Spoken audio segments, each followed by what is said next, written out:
I am Pritam Rohila, the Executive Director of the Association for Communal Harmony in Asia, also known by its acronym ACHA as ACHA.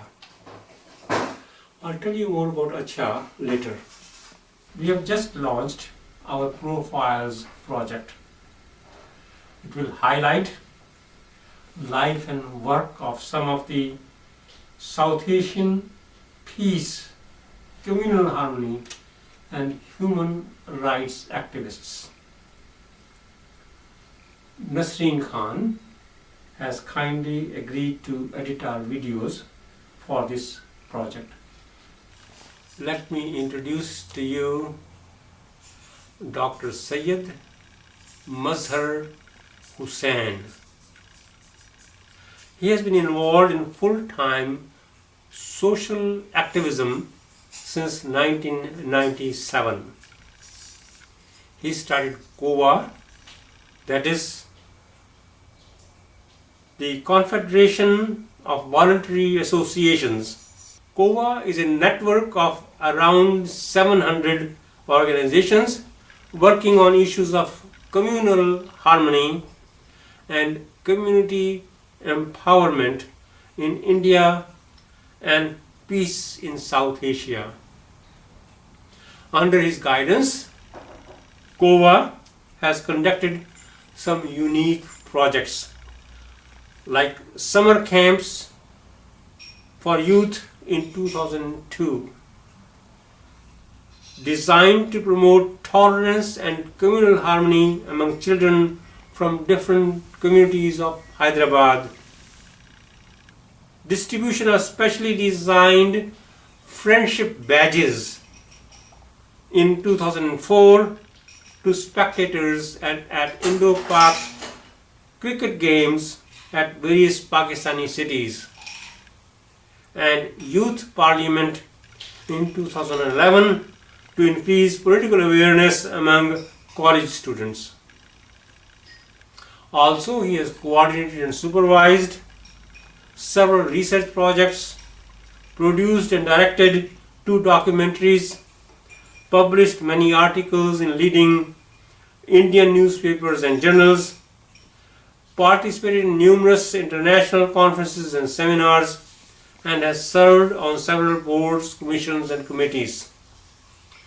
For his peace and harmony and human rights work, he was given ACHA Peace Star Award in 2012. I interviewed him in my hotel room in Hyderabad on February 3, 2013. Mazher Hussain. I have done my doctorate in philosophy and started my career in the field of computers. And it was by fluke or by chance that I got involved in social work and activism, peace activism in 1991 after the communal riots in Hyderabad. Earlier to that, I had very little idea or very little knowledge about social work, formal social work, about NGOs. I was never associated with any NGO. Okay. But I must say that, even during our school days, some of us friends in school time, we had come together and started a students' organization called Doyens Club in Hyderabad. And Doyens, D-O-Y-A-N, Doyens Club. The basic objective of that initiative was to get students involved. And this was all school students. We didn't have college students also at that time. School students involved in social work, and at that point of time our understanding of social work was mostly charity. And what we would do is, collect old clothes, blankets and things like that, and distribute it to the poor.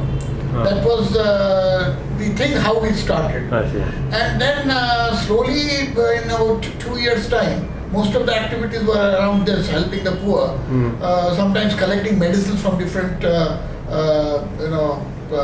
places from houses and all that, Achha. and then distributing it. But basically, only one activity which I can recall from that time, which was more like on the activism side, going a little beyond charity, was when we had realized in one of our meetings that at that point of time there used to be a lot of wall writings. Everybody would write on the walls. Achha. And so the walls would look very dirty. Walls of the city would look very dirty. So so you can imagine as students of 10th standard and 9th standard and all that, one Sunday we all got together, and then we had this this paint, white, this thing, what you call that whitewash, and then we went around and took the main street of the city, and about 50-70 students got into batches and started whitewashing the wall. So all the graffiti that you had. Yes, all the graffiti and all the slogans and posters. There used to be film, posters and announcements. So all that. So it became a big news, and it was all over in the newspapers the next day and all that. So that was our first brush with activism when I was in 10th standard. But after that, I got more involved in things like debating and things like that, literary activities, and also academics. Then it is after I finished my PhD, when I came to Hyderabad again. Incidentally, around that time when I was in Hyderabad, we came back immediately after submitting the PhD. We had these massive riots in the old city. Riots also used to take place earlier also, but they used to be very sporadic and minor ones. But that particular riot, was the worst in the history of Hyderabad. Hyderabad was known for Hindu amity. But but then again, amity again is a myth, because sometimes it is there, sometimes it is not there. No, it used to be at what time? At one point of time, but then we have got a history of riots also. Incidentally, in COVA we have done one study, which is going 1,000 years back into the history of the Deccan. Oh, really? And we found that it was not like every time we feel that the old people were good and that we had a golden period and all these riots are a recent phenomena. It's a myth. Even during history also you had some periods where you had there were tensions between different communities, and there were periods of good solidarity between different harmony and solidarity. And one interesting thing which has come out from this study is that whenever there were periods of tensions, there were periods of conflict, the economy and progress of the community of the society at that point went down. And all the prosperous periods in history were also the periods of harmony and amity. Right. I mean, this is one lesson which we got this. So even in Hyderabad also we had both types of things. But this particular riot, I think in history of Hyderabad we never had those type of riots. So the riots went on for something like 3 months. Oh, really? Intermittently. Every month, 10-12 days of rioting, then curfew, then things will go limp back a little bit to normalcy. Again riots. They were political reasons because they wanted to get the chief minister of that time out. And the riots continued for 3 months till the chief minister resigned. And as soon as the chief minister resigned, the riots stopped, almost like you are switching off the current. Was it a Muslim chief minister or Hindu chief minister? No, it was actually Chanarity, Hindu chief minister. You never had a Muslim chief minister in Andhra Pradesh. No Muslim chief minister in Andhra Pradesh ever. So who wanted him out? Some Hindu? Internally, Congress had its problem. Within the Congress, I mean, sometimes we always blame the BJP for every wrong, but I think it's not always correct. They may be having their share of mischief, but Congress also is no less. Right. So it was Congress engineered riots against within the party, intra-party rivalry, and so it is at that point of time that when I came back to Hyderabad after submitting my PhD thesis, these riots had started, and so I just read in the newspapers one day that a group is formed here in YMCA for distributing relief. So I thought I should go and volunteer myself. So I went there, and then when I went there, I realized that a lot of my old friends were also there from college and from school days and all that. Some of them. So I got involved in that, and then we started distributing relief, collecting money, and then getting resources, and then going and distributing relief. That went on for nearly 3 months till the riots got over. Finally, the riots got over, but then. During that period, after the riots got over, or during that period itself, I was beginning to feel a little discomfort. Because what was happening was at that point almost like clockwork. There will be 10 days of curfew, 10 days of rioting, then followed by another 10 days of curfew, then 10 days of normalcy where city will try to bring back to normal and again get back to. So for somehow we had also conditioned ourselves during riots and then later on, now again the riots will happen, so we have to start collecting so that we can go and do relief. Right. So it had become almost like that Pavlov's dog, where you are conditioned to sort of try and do. Then it is during that time that I realized that what I am thinking is very wrong, and unconsciously started waiting for the next time. Right. When we can do our good work. Yeah, when we can do our good work. Then I realized this is really very bad, this is pathetic. We should try and do something to prevent riots rather than go and give relief. So that set me thinking. And then even after the riots got over and all that, I thought let us do something. And then immediately another thing which I realized, which I continue to express right through, whenever there is any man-made disaster or natural disaster, is that whenever there is an emergency, hundreds and thousands of people will come. But as soon as that emergency gets over, things are addressed, then everybody would go back to their own agendas. This is also natural phenomenon. But no, it's not. It's international phenomenon. No, it is natural. I'm saying it's a natural phenomenon. Yeah. It's a natural phenomenon which happens everywhere. Right. I think it is also good because you can't expect people to leave everything forever and come and devote to one issue. Right. Yeah. If there is an earthquake, they will come give them whatever work. If there is a riot, they will do the same thing. Right. Same thing happened here also. Hundreds of volunteers were there involved. Then immediately after, as soon as the riots got over and then things got back to normal, everybody went their ways. Right. Hardly 3 or 4 people remained, me and a few friends. Right. And then we thought, let us try and see if we can do something. Right. And started with that. And so I started continuing my interventions in the old city, continuing to now try to understand what is the issue, why the riots happen and all that. And then during that period, I got one realization. That realization was both the communities have very minimal interaction between each other. That is why there is a sense of alienation, misunderstanding, distrust, which can easily translate into violence. The second understanding which I had, second learning, which is a very important learning, is it is the local people who can really either get the riots started or prevent riots from taking place. One thing which I realize and I think holds everywhere is if the local people don't want riots to happen, nobody from outside can come and engineer them. And if the local people want something to happen, nobody can stop them, because by the time the police or anybody else from outside can go there, it will take at least half an hour. And during half an hour, half the locality can be burned down. So we looked at the local people as the prime agents of both good and bad. And they can be of both good and bad. Communication, and also you have to motivate the local people to be ambassadors of peace, rather than harbingers of violence. See what happened, the same group, one other thing which we realized was in a locality, mostly the leaders of the locality, and especially in deprived areas like the old city, the local political leader, the local religious leader, the local land grabber, the local do-gooder, everyone is rolled into one. So that one single person who is the chief of that area, who has got that clout in that area, he can do anything, either good or bad. So the challenge is to motivate him and rather compel him to do good rather than do bad.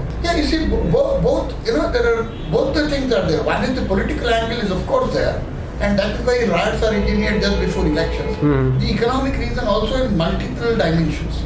Actually, first is the real estate. Real estate is also one where, once you engineer a riot, it happened many times in Hyderabad, then, minority community in that area, whether they are Hindus or Muslims, in that area the minority community, they go away and then they leave their property there. And then if the property is worth 1 million, nobody will buy it for even 100,000. And owner cannot sell it. And even if they sell it is at distress price.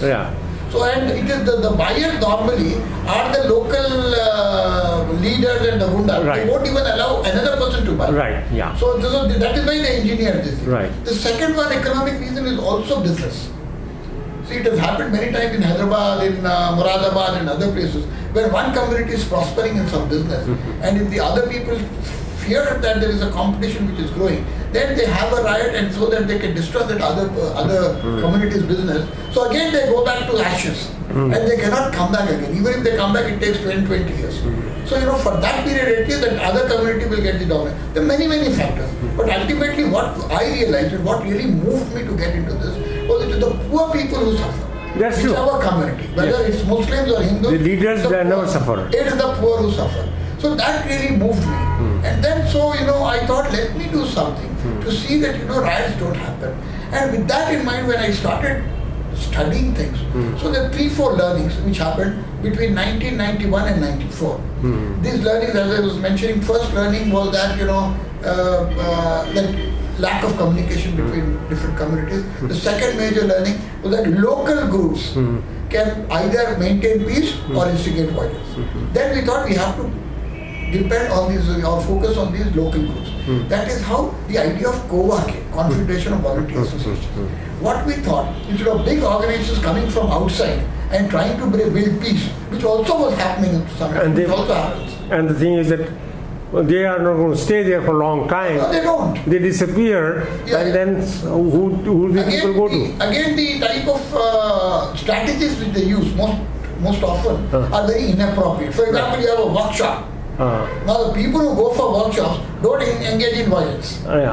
And those who engage in violence will never come to your workshop. It ends up preaching to the public. To the converted. Yeah. So that is why what we thought was we have to go and work with these communities, involve these communities. That's how COVA started, Confederation of Voluntary Associations. These small neighborhood groups and organizations, others, we got them on board. We formed them into organizations. And then we started this work. And then the concept of COVA at that point of time and still now continues to be very simple. And I think that is one of the reasons why it has succeeded. That one is that we take these small groups, bring them together, and then we train them on 2 angles. One is to work for peace, because peace work also requires training, proper training. Work for peace. And second one is training them on organizational development. Because a lot of organizations are working at the grassroots and all that, but they don't have either the idea that there could be training, and they don't have the resource to undergo trainings. Or they don't know how to run an organization. Organization, yes. It's all good in the heart, so we will do something. So once they go through this systematic training, they realize they can do this much better work with similar effort and similar resources. Much better work comes out. So that also motivates them to get involved. The second thing which we managed to do was provide small resources for them. See, big organizations will not give small funds to small organizations. So we started mobilizing these big funds for the smaller organizations. So that is how COVA started, Confederation of Voluntary Associations. And then this went on for, it started expanding. Hundreds of groups started coming in. And then we also had, and because of the work that we were doing with the community, there was also this, impact on the field, where the people started interacting more with each other, people started collaborating actively in disturbed areas to prevent violence from taking place. When this became obvious and when this got publicity through the media and all that, many people from many other places started coming in. And in 3 years' time, within 3 years' time, we started working at the district level also. People from different districts started coming to us, saying start something in our place also. So we started working in 9 districts of Hyderabad. So 2005, formally we started COVA in Hyderabad. Then 2007, about 2 years later, we started in districts, and it took us 3 years to consolidate in the districts and all that. And each district, about 30 to 40 organizations, we got them together, and then from different communities and start working. And then from 2000 onward, 1994, we started COVA, 495. Then 97, we started work in the districts, and from 2000, we started getting invites from other places, like from Kashmir and from West Bengal and other places. We started working there. And 2002, after the Gujarat riots, we also started working in Gujarat. So that's how we expanded simultaneously. So this is how. So basically, COVA is Confederation of Voluntary Associations, where we focus on small organizations. Now, even some very big organizations also members of COVA. Organizations even 4 times, 5 times bigger than COVA in terms of their resources. But still they are members of COVA. And basically what we the principle that we go on is that we have to motivate people in common areas to work for peace in their own areas. The second thing is we feel that you cannot start dedicated organizations only for communal harmony. That each and every organization, whatever it is working on, should also devote itself, orient itself to promoting peace and communal harmony in their areas of operation, in their approach, and that is precisely what we do. We try to, when we give the training, there are who are working with agricultural labor, who are working with on HIV/AIDS, who are working with women, who are working with children, who are working on the environment, variety of issues. But we feel and we motivate them and we train them, every one of these organizations, to also incorporate peace promotion as part of their program. So this is how we started developing, and so it is at the grassroots, at the organizational level. So working directly at the grassroots, working at the organizational level, so that you reorient the organizations to incorporate peace as part of their agenda. So now we were working like that for almost 24 years. No. It's 20 years. So 18 years now. 18 years. 18 years. Terms of success is a very relative term. Oh, no, in your terms. Yeah. I know. In your terms. I think I am satisfied. Okay. I am not dissatisfied with whatever COVA has been able to achieve in this period. And I must say that during this period, in about 18 years, COVA has emerged as one of the well-known organizations in the country and also internationally. So, and we have made some impact in Hyderabad also. It's known as a premier organization. So in terms of the profile that it has developed, the success incidences, I would say. So successful initiative that it has launched, the number of people that it has been able to reach is quite satisfactory. So you are gratified with what you have achieved so far? Well, in a way, I also feel that a lot more needs to be done. Because one thing which is frustrating for me is that 10 years of work that you do, of peace building and all that, seems to be defeated by one incidence of violence or one bullet fired at the border. Because we've also been working in India-Pakistan for a long time. And you are doing something, everything is, you're promoting, and, you feel that, now we have reached a stage where nothing will happen, and suddenly one small incident and everything happens. Right. So I think it's always a constant ongoing battle. Right. So satisfaction, yes, but I think the way we feel contented or the way we feel successful, that would be a very bad day. Because success, I think, the one should not think of success in this field.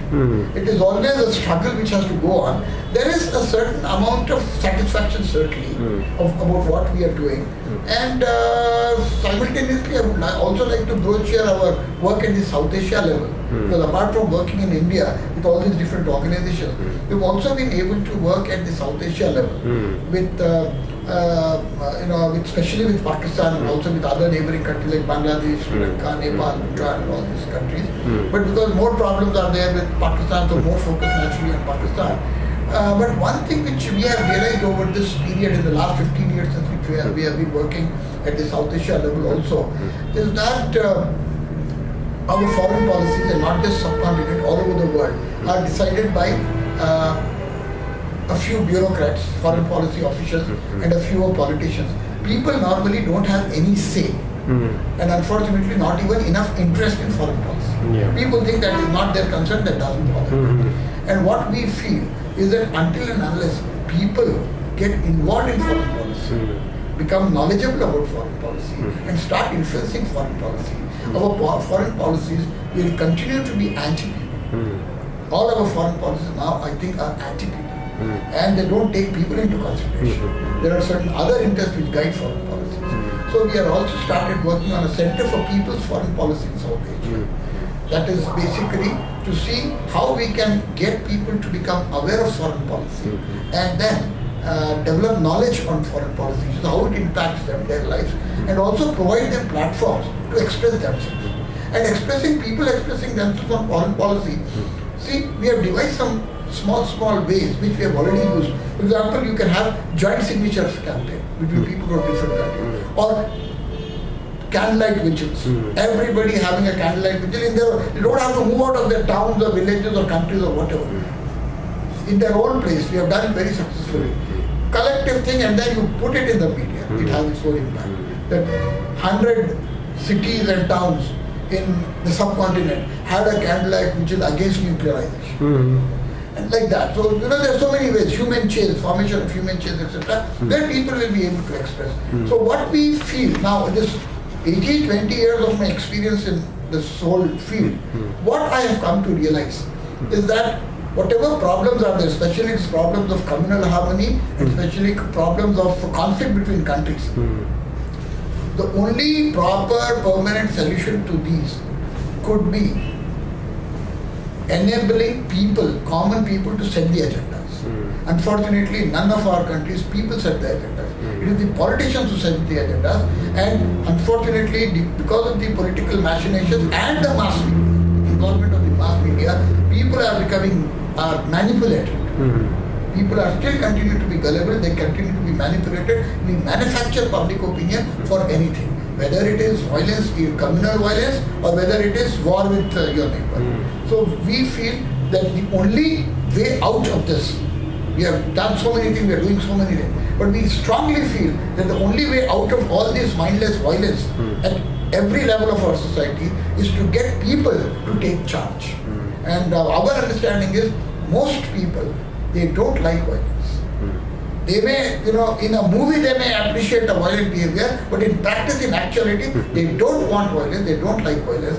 And when people become, masters of deciding political agenda, I think all these problems will be solved. That is what we are working towards. It's a very distant goal. We don't know whether we'll be able to achieve it in our lifetime, but I think ultimately that alone, making people masters of political agendas, alone can help us retrieve humanity out of this mess of violence that we find ourselves in.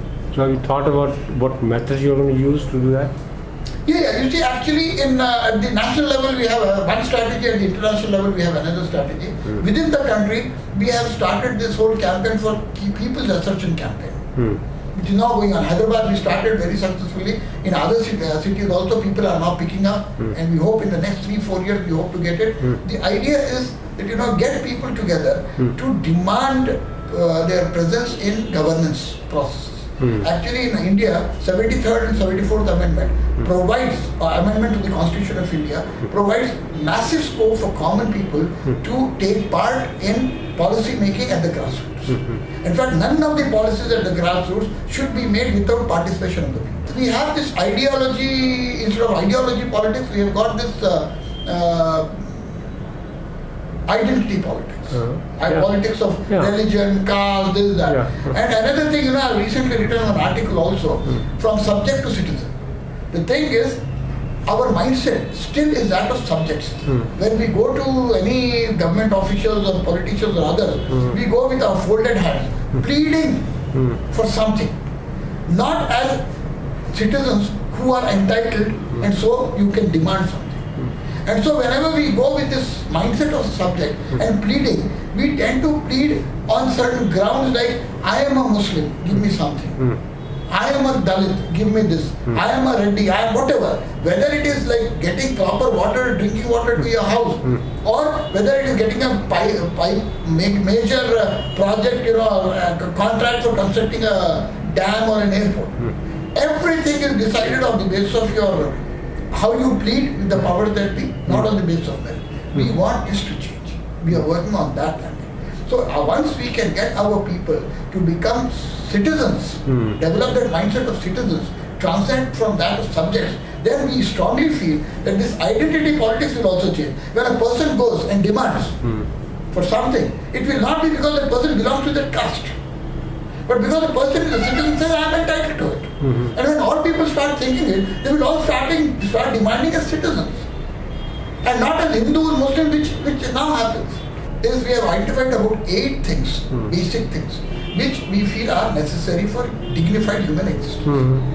Health, education, water, sanitation, housing, roads, electricity, and employment. If these 8 things are there, 8 things have to be guaranteed and given by the state. If these 8 things are there, then then you don't have to bother. There will be no need for reservations.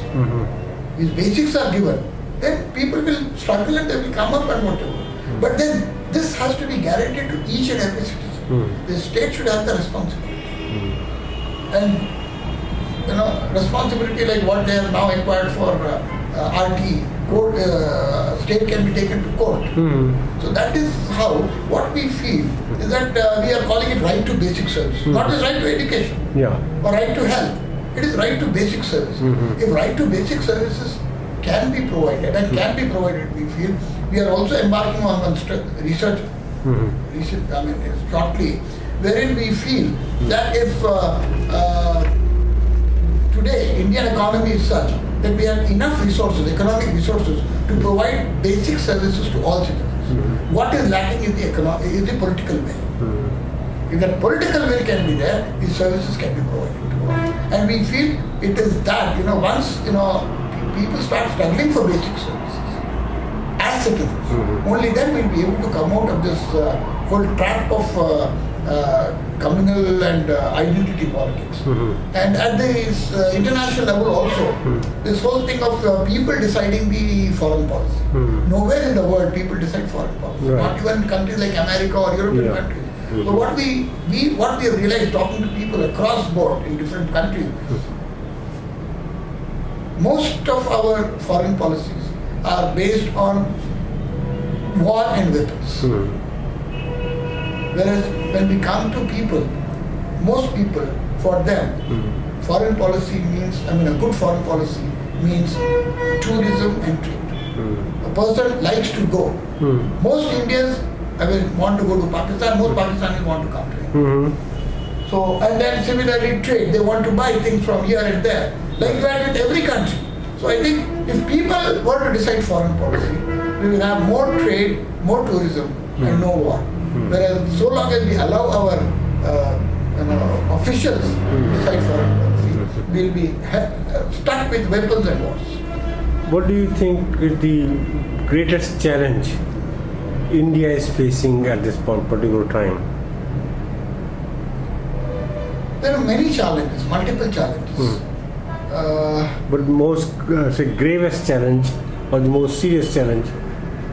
I think it is very difficult to say serious challenge because I think they also feed into each other. One is this whole concentration of power. Total power in few people. Political power, financial power, information power like media. Our media houses are also becoming so important and so powerful. The way they are manipulating people and the way they are manipulating sentiments is extremely disturbing. For example, everybody seems to be very happy these days about how media had, taken up corruption and, every time, they had brought it to such a, or for example, that Delhi rape case, gang rape case. But one other thing which is very bothering is so long as media is interested in an issue, it is highlighting it. And when it wants to dump the issue, it dumps it. And it goes out of public memory also. So which means that this type of, amenability to media makes our society amenable to manipulations. We become an increasingly manipulative society, and a manipulative society becomes susceptible to fascist forces. So there may not be long, I am afraid, that India may not be far away from possible fascist regimes. Because the type of tendencies that we are showing. So that is, and even in terms of concentration of power, concentration of money, the economy being decided by a few. So this, the greatest challenge, people feel happy and people think that emergency may never be repeated, may not be repeated. But I think no, we have to be careful. Emergency can come. Not in the same, under the same level, but fascist tendencies, can take over the country anytime in the near future if these present trends in economy, in mass media and in politics continue. To me, that is the big challenge. Yeah, that's what I'm saying. Both politically also, economically also, if you look at it. How few business groups are becoming more and more powerful. Everything is coming into their hands. For example, you look at Reliance. It's controlling almost everything now. It's in everything. You look at Tata, you look at so many other businesses where they used to specialize in specific areas. Now they are into supermarket, they are into shoe retail, they are into gas, they are into real estate, they are into airplanes, they are into airlines, they are into, you name it, they are into. They are into hotel industry. So ultimately, they will be controlling the entire life. But nobody has to challenge them. That is how we are, unfortunately, are making our system. So that is what is very, very troubling and bothering. And whenever there is any resistance from any quarter, for example, if mining, this mindless mining going on, and when the tribals are opposing it, they are being branded as moist and short. When Dalits fight for their right, they are being branded as, they were branded as Naxalites. Muslims fight for their rights, they are made, they're branded as anti-nationals and terrorists. So, and who is doing that? It's the establishment. And what's the establishment? Yeah, of course, establishment is comprising of everybody. I mean, it's not that establishment doesn't have Muslims, doesn't have Dalits, No. But then there are so many others also. Don't you think that it is the... Which constitutes the establishment? Common people have very little say. Common people are manipulated into supporting them in a so-called democratic process. Whereas how much of it is democratic, purely democratic, truly democratic is still questionable. You pay so much money to buy votes. And everybody openly says that, I have paid so much to buy votes, so why should I work for them? So that is the thing which is going on, unfortunate mindset. The other problem which I feel, which is happening, is it is no longer the Indian elite or the Indian establishment which is manipulating things. Now we are becoming, captive to international forces. Now it is international capital which is manipulating what is happening in India. So it is much worse than the East India Company. And another troubling aspect is this whole chain. The police now behaves more like henchmen than law and order agencies. Henchmen of the government. And the government is also not representative of the people, working for the interest of the people. Governments have become more like brokers of international capital. See, if the international capital wants you to do, they want mining, government will open up mining. And if the mining, if there is any resistance to the mining from the people, government would use this police as henchmen, like old landlords used to use henchmen. Likewise, the government is now using a police force as henchmen to silence this people's resistance. And whether it is FDI, whether it is mining, whether it is so many other things which is happening. It is international capital now which is deciding and determining what is to be done within the Indian shores. As far as people coming into activism is concerned, I think of late we are getting many youngsters, especially educated, professional youngsters, showing interest in activism. But to a very large extent, their interest is again a result of media manipulation.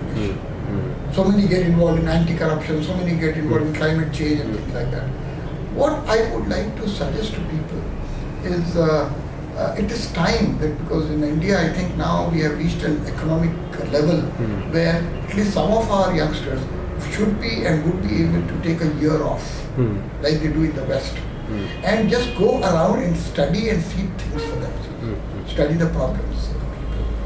So here I think when you go around and when you interact at number of levels with number of issues and problems, then you not only will get a better understanding of a wide range of issues, rather than get manipulated by some media or some other interest, but you will also be able to realize and understand what is it that appeals to you. Because I find that in the social field, in a field like this, ultimately the success of a person, again I use success in a very contextual manner, success of a person or the satisfaction of a person depends to a large extent on the issue that the person has chosen to associate with.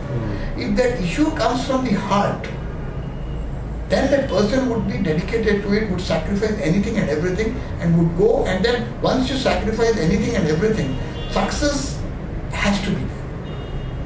But unfortunately, if you are trying to go behind things which have emerged as fads, so they may appeal to you for some time, but then you plunge into them also. But after some time, you lose interest, and it becomes like another job. But social activism cannot be done like another job. It cannot be a profession. It has to be a vocation, a calling from inside, calling from within. So first you have to discover your vocation, the calling which is there inside, within. What issue that you are willing to die for? Only then, if you are not willing to die for an issue, don't get into social activism. You will be better off as a software engineer or whatever else. But if you are willing to die for an issue, and for that particular issue, that is the thing that you should connect to. Forget about your wealth, forget about everything, and that will give you the best life anybody can dream of. Me also, I would just like to say that when I was in business, maybe I used to earn 5 times more than what I do today. But the type of satisfaction which I get today, though I don't have money, I'm not a wealthy man, I can say I'm a very poor man in terms of monetary terms. But in terms of my contentment, in terms of my commitment, in terms of how I picture myself overall, and in terms of what I have been able to do for society, I don't consider myself anything less than Bill Gates. I am the Bill Gates of my life. One thing I can say, that as far as thinking is concerned, thinking was never a universal phenomenon. It's always a few people who always thought. Even now the same thing. Now the only difference which has happened is we are able to make more people literate. Earlier there were not so many people who were able to afford literacy, go for education. So, and I don't link thinking with literacy. There could be an illiterate person who could be very, very, given to lot of creative, positive thinking, and there could be a person who's even done PhD without much thought. So it is this which we have to understand, that I am an incorrigible optimist. I don't look at negatives much. Of course, negatives are there, but I think there is always a positive. I think earlier, when maybe 1 out of 100 people used to think, now at least we have 2 out of 100 people thinking. So I think the percentage of thinking people in humanity, in the human race, has not gone down. It has gone up. Only thing is, when we look at the number of people who are, the percentage of people thinking, we look at it from the point of view of literates. So that, of course, and unfortunately our education system, especially in India, is not geared towards producing thoughtful thought processes, thoughtful individuals. I think our education system is still fashioned after the British system, which had its own interest of producing clerks. Britishers never wanted Indian scientists or Indian philosophers. All that they wanted were clerks. And that is how the system was devised. Even now we follow the same system. And to a large extent, I think, although society privileges them a lot, a doctor or an engineer, things like that, essentially, to me, they are technicians. Although we call them professionals. They are technicians. Essentially, they are technicians. So to me, there is no difference in terms of mind processes between a plumber and an electrician and a doctor and an engineer. They have picked up a trade and they are just implementing that. That's all. Even the leading cardiologist or cardiothoracic surgeon is essentially a technician. They have learned the technique. So, and that is the unfortunate part. So you see, we are producing a lot of technicians in our society, but there are hardly any much, and we are privileging technicians. There is hardly any much promise for a person who wants to go into philosophy. A lot of people who go into philosophy end up without any job. So this is the whole system of our society needs to be reworked, rewired. Well, it's been an interesting discussion. Thank you for talking to me. and I'm sure that we can talk a few more hours. Definitely. As I told you before, I represent the Association for Communal Harmony in Asia, which is also known by its acronym ACHA. Based in the US state of Oregon, it is a non-profit, non-political organization. Founded in 1993, ACHA aims to promote peace in South Asia and harmony among South Asians everywhere. But the realities have made us to focus our efforts primarily on India and Pakistan. During the last 20 years, we have initiated petitions, participated in and organized peace missions, conducted peace camps for youth, recognized activists with awards for their meritorious efforts, and brought out electronic publications. For their continued support, we thank our peace partners, particularly in India, Varanasi-based People's Vigilance Committee for Human Rights, Hyderabad-based Confederation of Voluntary Associations, and Chandigarh-based Yuv Satta. And in Pakistan, Karachi-based Pakistan Institute of Labour, Education and Research, also Karachi-based Tehreek-e-Niswan, and Lahore-based Institute for Peace and Secular Studies. Also, commitment and dedication of our members and directors have been responsible for our accomplishments. But I am particularly grateful to three individuals who helped make ACHA what it is today. They are Dr. Ingrid Schaefer, Reverend Dr. Herbert Hofer, and Kundan Rohila. Dr. Ingrid Schaefer is a retired professor of philosophy, religion, and interdisciplinary studies at the University of Science and Art of Oklahoma.